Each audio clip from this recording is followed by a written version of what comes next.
Hi, I'm John Niehaus, Director of Program Development for the National Association of Flight Instructors.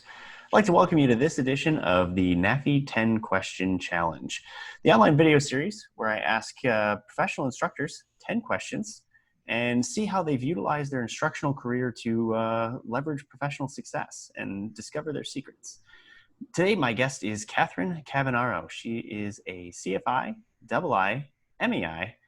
She's also an ATP and a designated pilot examiner. She was inducted into the Tennessee Hall of Fame in 2018, and that same year, she was also the Fast Team Rep of the Year. In 2020, she became the National CFI of the Year. She's been instructing since 2001, roughly equivalent to 19 years of instruction. She's a test pilot, a math professor, and the chief instructor for ACE Aerobatic Flight School. Catherine, welcome. Thanks for having me, John. I appreciate it. It's my pleasure. My pleasure. And in typical fashion, we'll just get straight into it. Was instructing part of your original career plan, or was it something you never anticipated doing? I never anticipated instructing. So, I was one of those kids who would always wanted to learn how to fly, but I grew up in California and didn't even know about the general aviation airport. So it was never in my imagination that I could become a pilot. And grew up out there seeing the planes land at Moffett Field. We grew up very close to Moffett Field.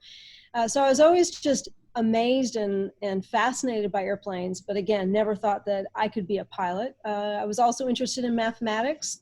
So I did a bachelor's in mathematics at Santa Clara University out in California. And then I moved to Illinois, Urbana-Champaign for my PhD in math. And it was there that I really first saw a general aviation airport, because the airport there had a flight school. And I went out, in fact, and tried to sign up for flying lessons, but it didn't take a PhD in mathematics to realize that what I was earning as a teaching assistant wasn't going to cut it in terms of learning to fly.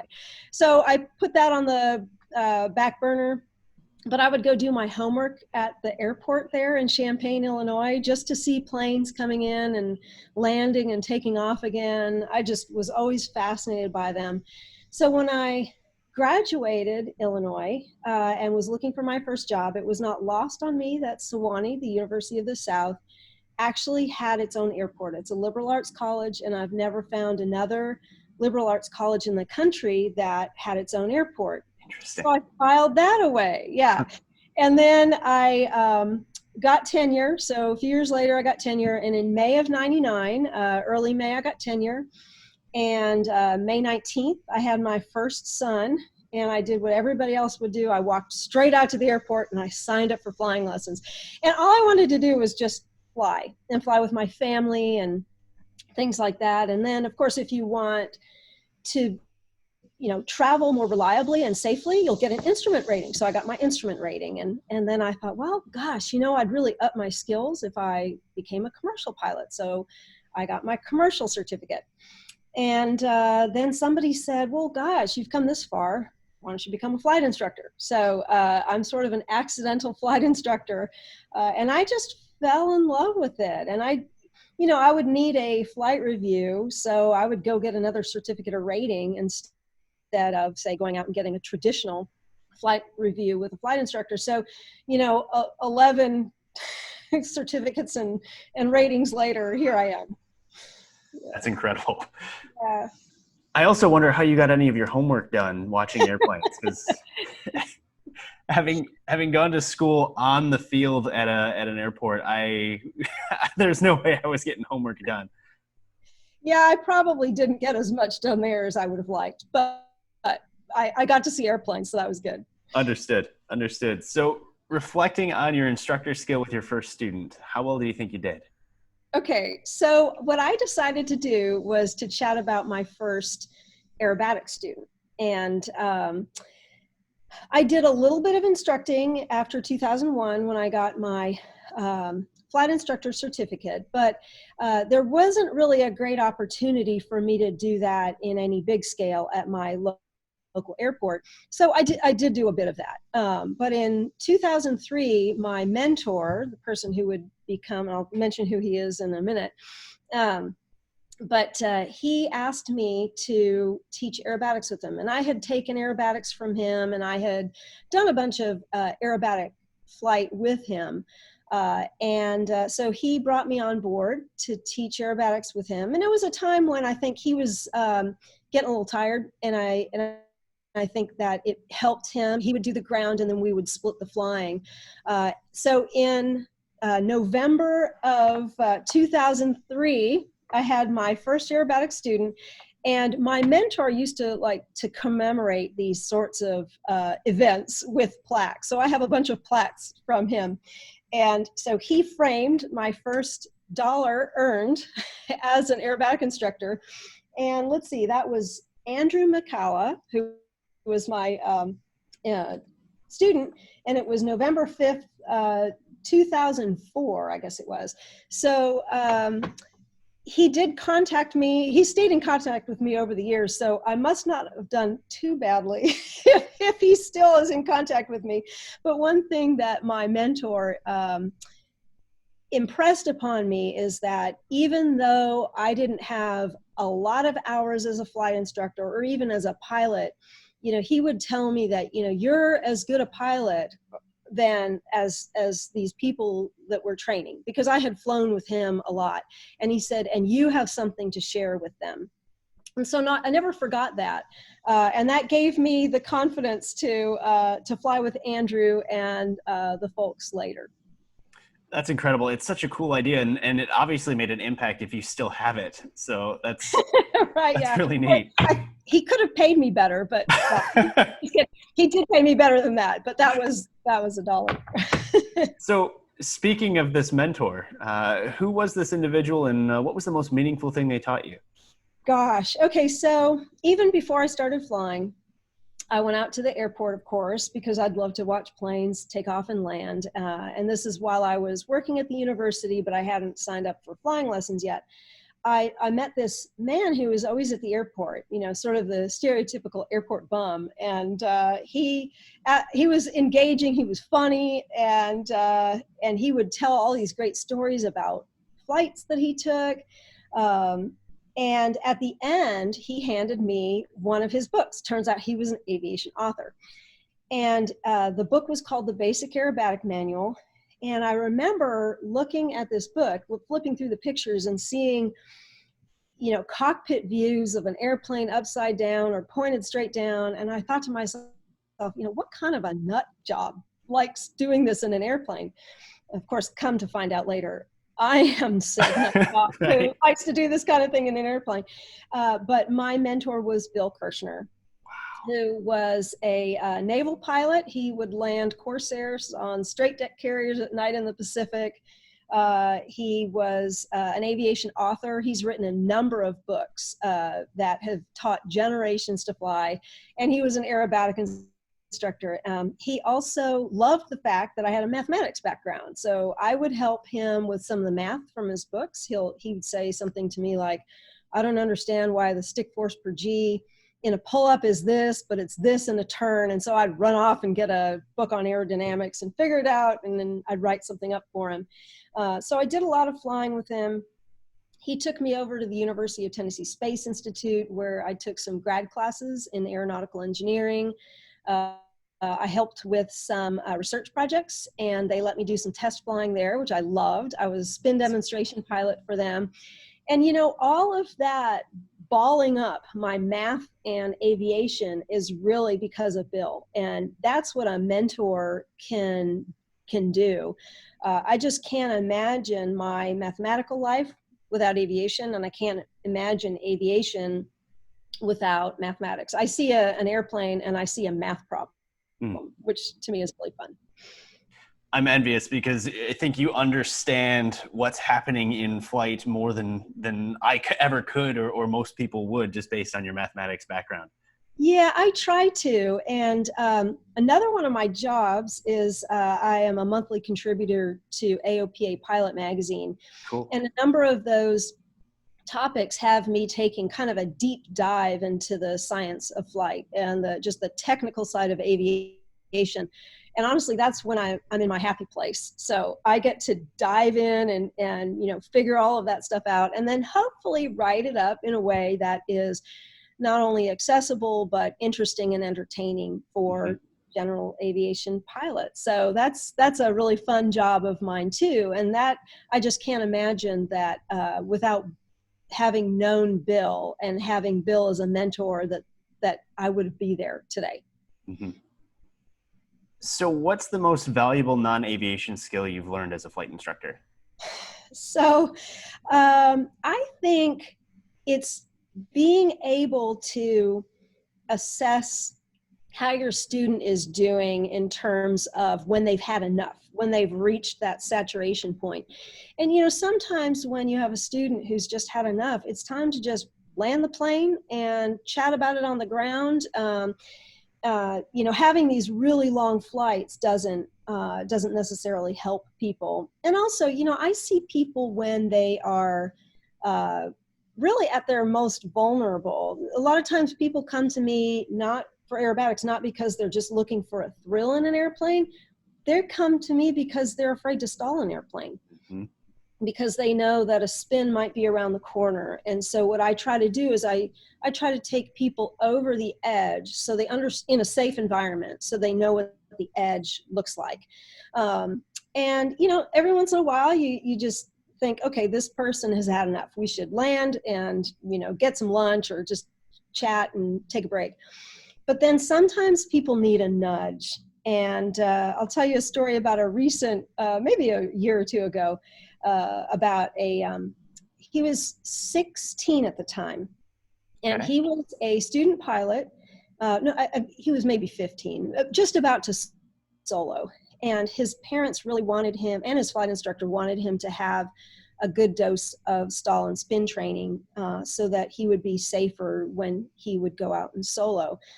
So we went up and, we did some stalls, and I could tell he was pretty nervous. And then it came time to spin, and I said, Leo, let's go ahead and spin the plane. And he looked at me and he said, I don't want to.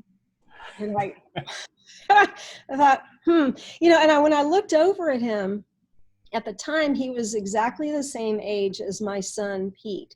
So, I looked over, here is somebody else's Pete. And I need to not screw this up, right? Whether he's 15 or 45, I need to not screw this up.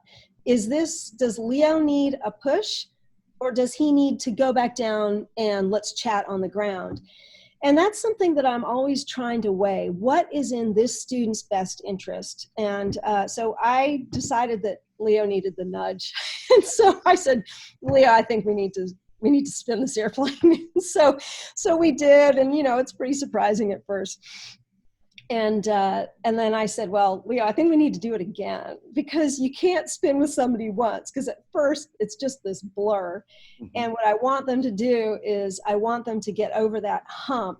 That first spinning flight is just so that they understand that everything that I said was going to happen is going to happen exactly the way I said it was, so that they get confidence that they are predictable. So we actually spun a few times, and so Leo went away. He was going to come back the next day for the other lesson. And his parents called me that night, and they said, I don't know what you did, but he is so excited about coming back.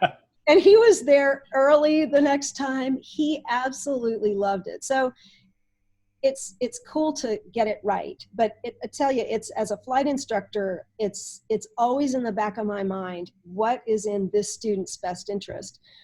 So I think it's just learning to read a student is probably the most valuable non-aviation skill I've learned. So what do you enjoy most about flight instruction? What's cool for me, and you could see it with Leo as an example, is just seeing self-confidence grow. I've had people will typically write me after they go home. They'll write me an email or maybe a card or something, and they'll say that, wow, my everyday flying, I feel so much more confident just in everyday flying. And that that's really cool. A few years ago, I had a fellow who we did aerobatics and upset training, and then he was flying his, I think it was something like a TBM with his family in the back, and he said that he got into some pretty good updraft, and the plane actually went inverted. Oh. And yeah, and he said that he wanted to tell me that his training kicked in, and that he pushed and rolled to upright, and it was really an impactful moment because his family was in the back, and you could tell how much that meant to him, and just that one call is worth a lifetime of my instructing. And I've had other calls like that too, but all it takes is one for my time as a flight instructor to be completely worth it. So that's my favorite thing is making people safer and helping them be more confident and know their airplane better. Yeah. Oh, it does feel really good when those moments are proven and they come back to you and say, oh my gosh, I may not have completely understood what you were going for, but I do now. And Right. I'm so thankful we did what we did. Yeah. So what's your most interesting, scary, or fun story as a flight instructor? Okay, first of all, I've got scads of these. I tell people as a flight instructor, I have seen it all, I think. But years ago, when Bill was still alive, unfortunately in 2007, he passed away. But before that, we each have a Cessna Aerobat. His is now, by the way, in the Smithsonian in Washington, D.C. And my matching Aerobat, Wilbur, his was Orville, is the one that I use. But at the time, we were using both airplanes. So I had a student, and Bill was doing the ground. And for upsets, Bill would always say, push and roll, push and roll. If you get inverted, you want to push and roll, push and roll. So what people traditionally do is they get kind of nervous when you invert the airplane and basically say, hey, your airplane. And he remembered the push part, but he didn't remember the roll part. And, pushing doesn't do you a whole lot of good without the roll to upright, because it doesn't last long. Inverted flight in most general aviation aircraft won't last long because, they don't have inverted systems, and our planes don't have inverted systems. So he remembered the push, but not the roll. And he pushed pretty hard, and he was also really tall. So, and let me back up too. Bill's airplane that we were flying at the time never had an intercom. So you'd be, kind of yelling across the engine. It was pretty loud in that airplane. And after I said, we rolled the plane to upright, I said, okay, let's try this again. And then I realized I had to yell louder than I did before. And I looked up next to me, and the skylight had a head-shaped hole. No. Yeah. So I said, well, why don't we take a break? So we landed the airplane, and fortunately we had Wilbur. So I went ahead and took Wilbur up, and we finished the lesson. But those skylights aren't very thick. And when you're really tall and you push and you don't roll, you can easily go right through it. And the amazing thing is he didn't know he had gone through the skylight. So it was, I guess there was so much adrenaline, and the skylight is not very thick anyway. So anyway, I've seen it all. Wow. That's incredible. So, in your mind, what quality or skill makes for an exceptional flight instructor?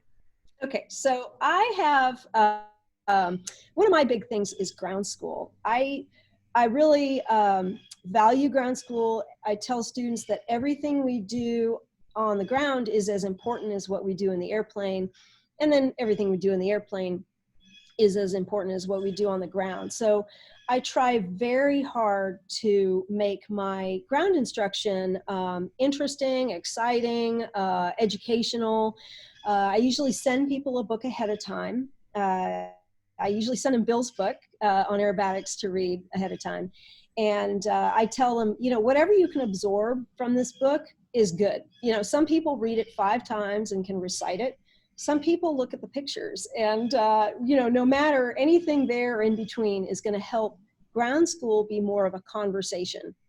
My long tenure as a mathematics professor has made it very clear that people have a limited capacity to listen to technical kinds of things, right? Very long. So I like to make it a conversation. So first of all, I have people do a little bit of a homework, and people generally kind of get into that.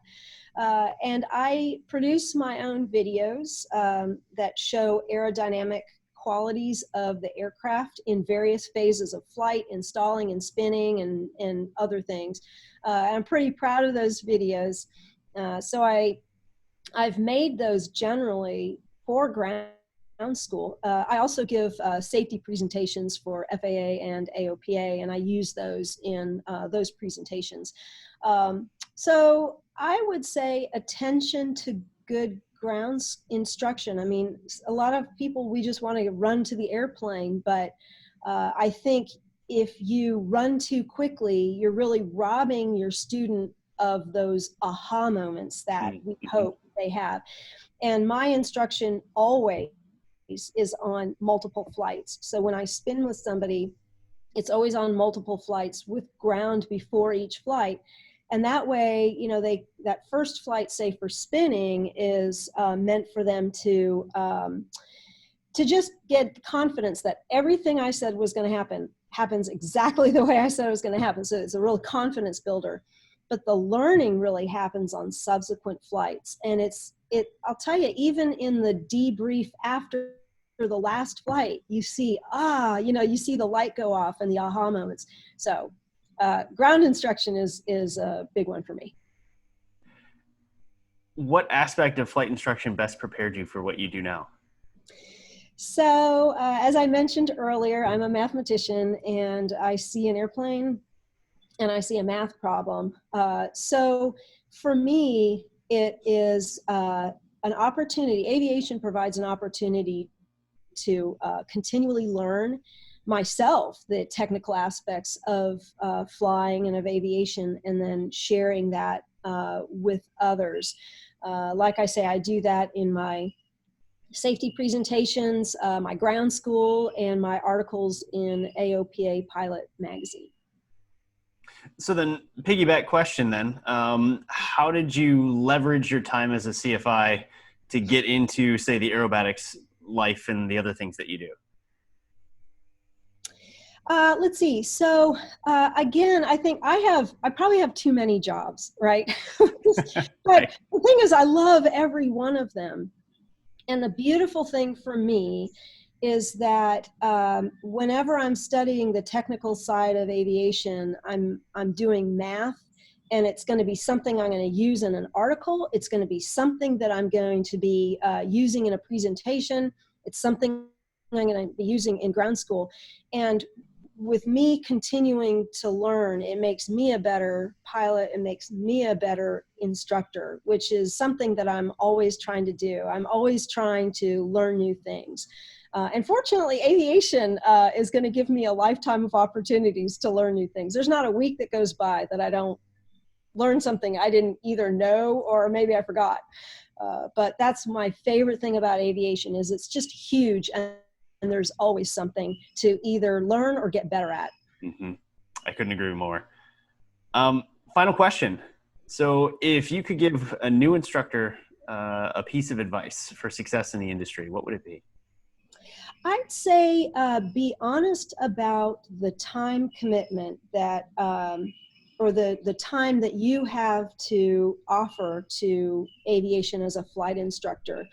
For example, as I mentioned, I have a lot of jobs. And so the best kind of instructing, or the kind of instructing that works best for me, is more shorter term commitments. So when I do spins and acro with folks, I schedule for a day or 2 or 3 days, and I completely block out that time so that whatever that student needs is what the student's going to get.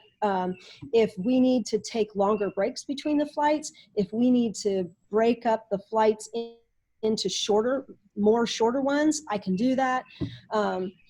So really, when I put somebody on the calendar, that day is completely blocked out for that student. One thing that I try to do is I try to pour myself into it so that every student walks away thinking that was the best instruction I've ever had. It's something that I hope they feel, and that's my goal, is that I will do what I can to make sure somebody walks away saying, wow, that was worth it. Mm-hmm. And that's something that we can all do as flight instructors. I love it. And I've got sort of one bonus question for you, if I may. Sure. For those instructors who may be looking at trying to pick up aerobatic instruction themselves, any quick piece of advice? I think, first of all, find a good mentor. Mm-hmm. And then you've got to get some practice really alone, because before you see people when they are at their most vulnerable, you really have to just know that airplane upside and down, literally. And so that by the time you have a student, you are so comfortable with that airplane that if somebody does something surprising, and like I've said, I've seen it all, Mm-hmm. that you have the confidence and the demeanor to help that person regroup and learn to deal with unusual attitudes. Well, there you have it, folks. Catherine Cavagnaro, thank you so much for joining us today. And real quick, do you have any projects you're working on or anything you have on the horizon? Okay, I always have projects. Probably as I grow as a pilot, my next goal is to get my glider instructor certificate. So I added glider privileges to my commercial certificate a number of years ago. So I'd like to work on my glider certificate. I think that's going to make me even better as a pilot. So I'm excited about that. And again, I'm always taking deep dives into technical areas of aviation and writing about those in AOPA Pilot. So if anyone has comments on any of my articles, I love to hear them. Awesome. Well, once again, thank you for joining us. Thanks a lot, John. This is a pleasure.